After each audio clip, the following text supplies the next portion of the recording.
وسیله‌ای که داریم شوگر مامی دیته؟ سلام میگی؟ خوش آمدید دیگه. من مهدی آشوری هستم و امروز اومدم سراغ ویدیو دیگه. امروز اومدم سراغ چه ویدیوهایی؟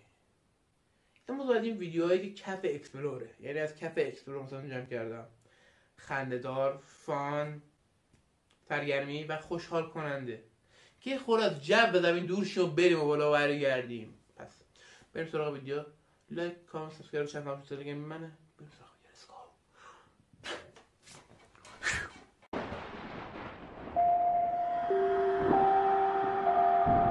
داداش نمیدارم، سرگرمشون میکنم دارم میام.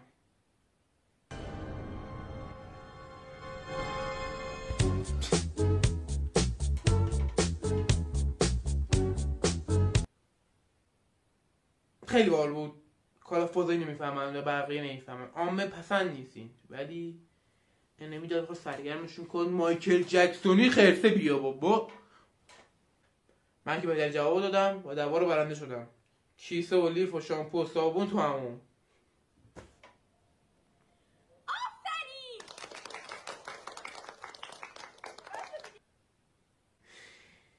خب الان اینجا یه تو اینستا یه نفر هستش یومی داره میگه خواهی مثلا توضیح بدم پیج فالو کن مثلا توضیح میدازم یه فلان 20 ساله اینجوری. حالا هم بهتون توضیح بدم. این الان مثلا دعوا کرده بیرون، برگشت تو دعوا هیچ کاری انجام نداده، برگشته خونه رفته تو همون اعصابش خورد بوده، اونجا شروع کرده چرت و پرت گفتن به دختره و تازه اونجا تونست دعوا رو ببره. تا آخر ببینید چیه. بخورم الهی کوست بخورم. یه لحظه اینجا ایسته کن. خب چرا کن اینجا الان قیافه زنه به ژاپنیا میخوره، نکن. قیافه این مرده به ایرانی ها میخوره و از اون ورد داره ژاپنی صحبت کنه. من انگار مثلا مرداشون به افغانستانی قیافه‌شون میخوره و بعید تو ژاپن هم چهره مردی داشته باشیم، چون که نمیدونم چرت و پرته، ولی عجب صداگذاریه. بریم صداگذاری ببینیم. ای بخورم. از بچگی هم عاشق گرد بودم. پلنگی یعنی چی هسته چی که داده به اون ادعای بزرگ همسرا. واقعا عجیبه. همه پسرها ادعا دارن که کتابشون مشابه دایره المعارف 30 سانته و قطر زیادی داره. بعد همونا وقتی کتابو از کیفشون در میارن میبینی یه دفترچه یادداشت 10 برگی بیش نیست. اینا به کنار. میگه من با کتابم 2 ساعت نان استاپ تدریس میکنم. بعد میری تحقیق میکنی تمام شاگردایی که داشته به خاطر زمان کوتاه تدریسش که کلا زیر 3 ثانیه بوده ولش کردن. مطلبی نبوده تو اون کتاب ارائه بده.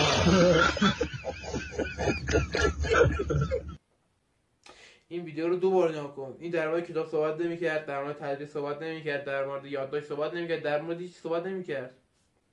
در لفافه سخن میگفت. ادعای بزرگ همه پسرا. اما خودت چه گویی هستی؟ ببینمت. نه این معلوم از یک کاری هستش. پسر من سرزمینم. به چیزی که دارید قانع باشید و اون چیز قشنگ استفاده کنید. لفظ نیاد.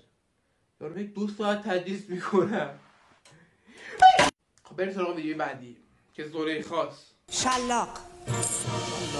من میخواهم اون شلاق بخورد و من صدای ناله هایش رو بشنوم. یا اون سایی BDSMه. اون شلاق بخورد. اون شلاق بخورد من صدای ناله هایش رو بشنوم. شوگر مامی بودی BDSM داشتی چی نداشتی تو در زمان خود خیلی کوشا بودی. Alright, Matt, for today. خب بچه ها There. I dare you to call your crush. What? Shoot, I kind of don't need to call my crush because they're in this car. And it's... I wonder how, I wonder why. Yesterday you told me about... بعدی یکی علاقه میاد جلو بوفه، صاحب بوفه میبینه یه بال شکسته بهش غذا میده، سریع بقیه کلاغا میان با بال شکسته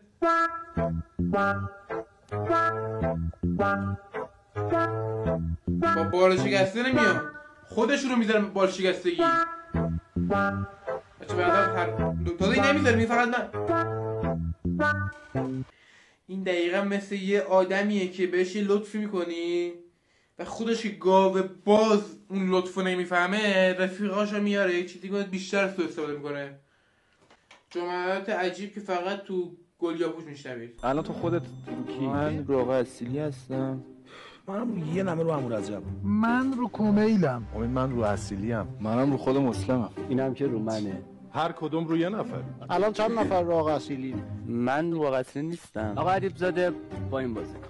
آقا شما بازی کن. با کدومش؟ با این. یه دونه دیگه با این بازی کن. آقا ادیب زاده با چپت بازی کن. 2 دست داد به آقا رضایی. رو کدوم شخصی؟ رو خودش اصلا نیست. من رو خودشم. من تو چپ گلیاپوشی منم رو اوستام. چی؟ نمیخوای بدی. من بودم زده بودم. حالا مهران مدیری آخرش که من بودم زده بودم. خواهشم مثلا یه سری حرفا هستن که دو پهلو هم. مثلا میگه سفره بخوام بزنم میگه سرشو بگیر بندازیم، یا مثلا میگن غذا رو میخوری نه بیا مال من رو بخور فلان بیزار. بعدن این جملات دو پهلوی مثبت 18 و خیلی هم بده و خیلی بعضی از جاها ممکنه تو رو به خاک بده. اقوى شوف التحدي. انا شو مسوي ميلان؟ وصل الوحش وصل الوحش هني. شو يلا مثلا؟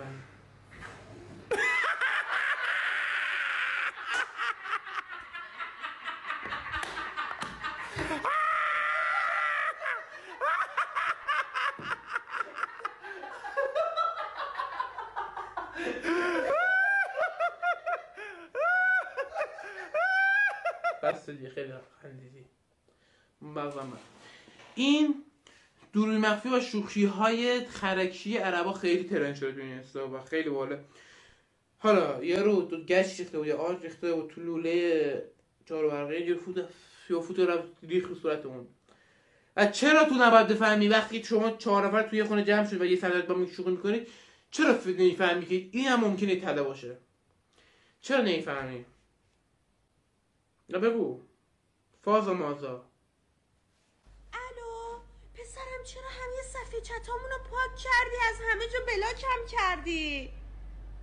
ناراحت شدی؟ الا بگردم چیکار کنم؟ موچی چش روغن ماشینی تا عوض میکنم.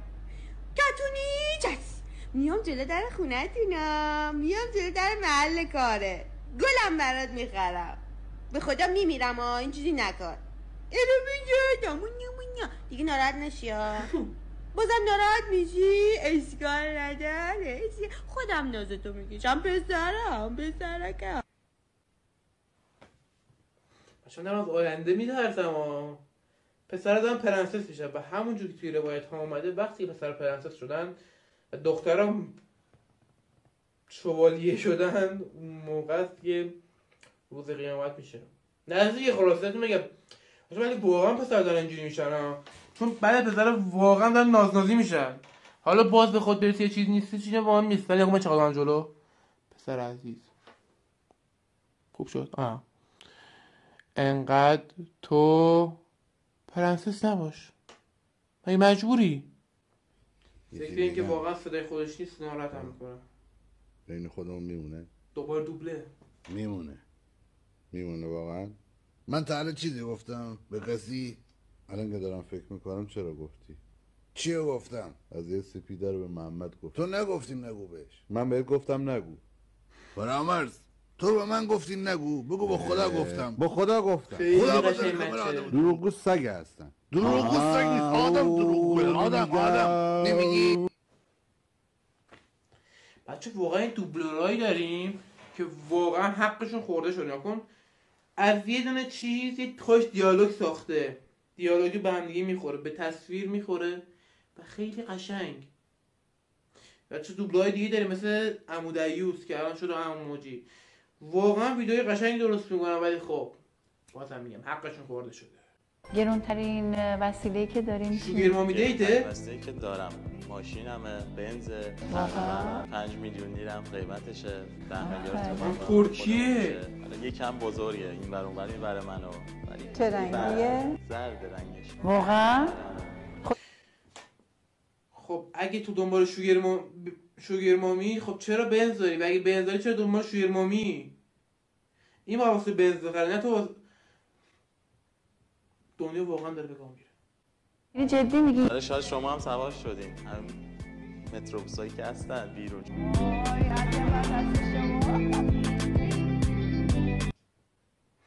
اون راننده اتوبوس بود. چرا آدم باید شوگر مامی بره سر دیت و همه بدونن؟ تو میخوای بری تنهایی برو دیگه. حالا میاد اینجا جلو بشه ویو خیلی میخوره تو یوتیوب، فقط تو یوتیوب 2 میلیون دیگه ویو خورد، 2 میلیون نفر تو دارن میبینن، حالا تو داری میری شوگر مامی رفتی سر دیت.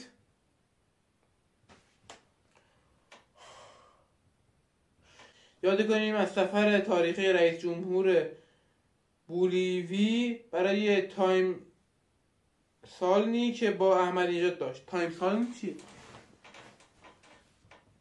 تایم سالونی. اول خنده‌دارتر از اون که من اینجوری خونم، دومی که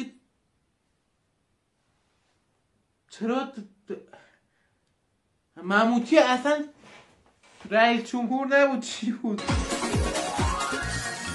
ببینم چیه؟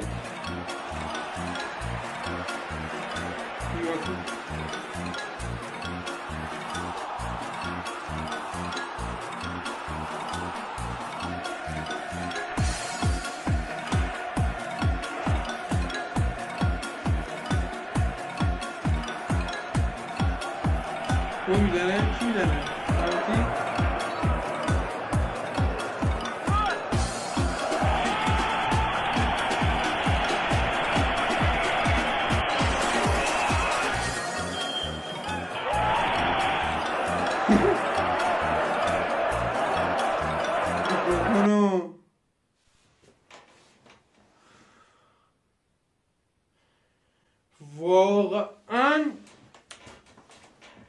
واقعا رئیس جمهور تو اردو تیم ملی رفته بود که من کسی ندیدم اینجوری بره اونجا فوتبال بازی کنه، اینجا داره چیز میکنه و واقعا نمیدونم این کی بود، چه فکری میکرد، چه جور کار میکرد و چی بود.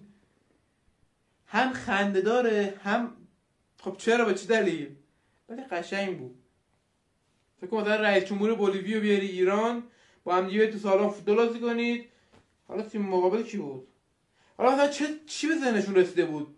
رفتن مذاکره یه فوتبالمون نشه، یه فوتسالمون نشه. فوتبالم خوبه، چهارشنبه سوری اینا هست. این چیه؟ آتیش گرفت. نگاه کن این چیه؟ من با افتخارات درخشانی دارم که اینو ساختم و ترقه دستالیات دادم غلط کنم اینجا برم. بابا یارو نگاه کن چی درست کرده، چه جوری میذارن یارو کهکشانو میگیره اینجوری تق میره تو خونه یارو. خونه آتیش گرفت. این کجاست؟ من میخوام برم. حسود که نیستی تو رابطه؟ به والله اگر بیگانه‌ای کوچکترین خیال باطل بکنه، من به شخص قلممو زمین میذارم، تفنگمو برمیدارم. شک به این موضوع نکن. آخه این حسودی نیست، این داشت در مورد چی صحبت می‌کرد؟ در مورد بیگانه صحبت می‌کرد، خیانته. یک روز عادی با مادر ایرانی. تمام زندگی اینو بگی ببینم. بچه مامانم عاشقمه. حسابت گو فکر کن که کیفتون اشالا بمیری، فقط همین بهت میگم، اشالا لعنت بشی. انقدر گفته حفظه. تمام زندگی کاری دستمال شد. ریدم تو اون کار کردن که یه کار بلد نیستی بکنی تو. فقط بخوره بخواب کارمه، خدا نگهدارمه. مادر خیلی داره اسم میخوره. بچه ها زهر ما. بچه ها ماشین لباسشو پر از دستمال کردم. الهی لعنت بشی ایشالله. بچه ها میدونن چه خر انی هستی. جمله شد. یه طرف مامان داشت سکته می‌کرد، از یه طرف داشت کر می‌داد و از یه طرف اولین بارش نبود، حفظ بود حرفاشو و مامان داشت سکته می‌کرد. میخوره من آروم شم.